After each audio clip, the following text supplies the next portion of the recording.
Кстати, ну, не заканчивается стрельба в четвертой смене. Погода как стояла, так и стоит. Одна и та же кондиция, один и тот же ветер.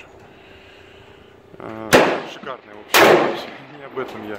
Я о том, что стрелял. Отстрелял группу, ну, примерно 0,2. Один отрыв у него, 4 штуки у него в очень хорошей группе. И я поймал вправо. Ну вот, тем не менее, 0,2. Он уже затвор вынимает двумя руками. Получается одной.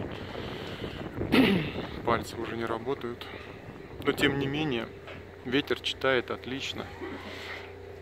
Ну, хотя тут вот сейчас кондиции-то хорошие. Поэтому ветер слабенький.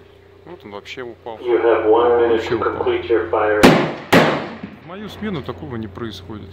Причем не происходит вот третий день подряд одна и та же картина.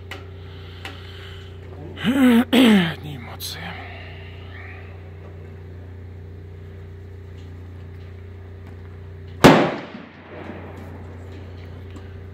Кэмпбелл с ним возится, с ребенком. Молодцы, конечно, американцы, очень заботятся.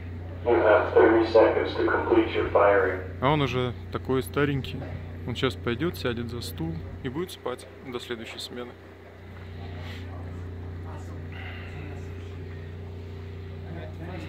Вот такая кондиция у соседей, у соседней смены, точнее. Ровненько, вся в одну сторону. Какой-то ужас просто. Какой-то ужас.